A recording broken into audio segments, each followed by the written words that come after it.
चचा निकाह पढ़ाना शुरू करें। मैं काजी ईशान अली अपने कज़ाहत और वकालत में ए रुमान इब्ने शफीक आपका निकाह रूबी बिन्ते। रुको, क्या हो रहा है? ये निकाह नहीं हो सकता। क्या हुआ भाई?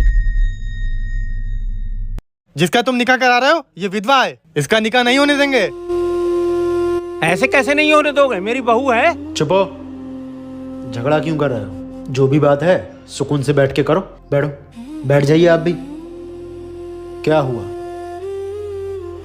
काजी साहब, जिसका निकाह हो रहा है उसकी शौहर का इंतकाल हो चुका है और हमारे गांव का ऐसा रिवाज नहीं है, जो एक बार बेवा हो गई उसका दोबारा निकाह नहीं होने देंगे हम। काजी साहब, आप दूसरे शहर से आए हो, इसलिए आपको यहाँ के रिवाज पता नहीं है। तुम्हें शर्म आनी चाहिए चाचा, अपनी बेवा बहू का दूसरा निकाह करा रहे हो। काजी साहब, ये गलत है, रिवाज के खिलाफ है। इसमें गलती क्या है? शादी के 2 महीने बाद मेरे बेटे का इंतकाल हो गया। मेरी बहू की पूरी जिंदगी पड़ी है, बहू नहीं, मैं इसे अपनी बेटी मानता हूँ, इसीलिए इसका दोबारा निकाह करा रहा हूँ।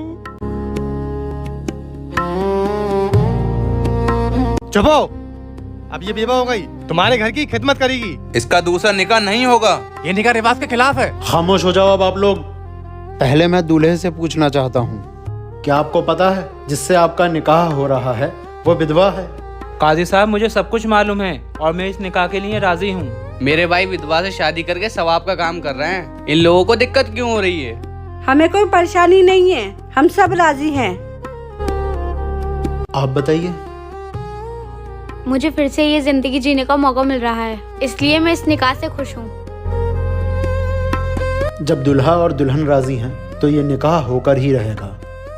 एक विधवा औरत को जिंदा लाश बना देना ना ही ये धर्म सिखाता है और ना ही इंसानियत। अगर ये ससुर अपनी विधवा बहू की जिंदगी संवारना चाहते हैं, उसका दूसरा निकाह कराना चाहते हैं, तो ये शर्म की बात नहीं है, ये फख्र की बात है। ऐसा सबको करना चाहिए।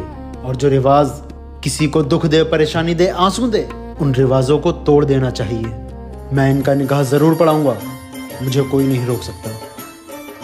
पढ़िए निकाह आप दोनों।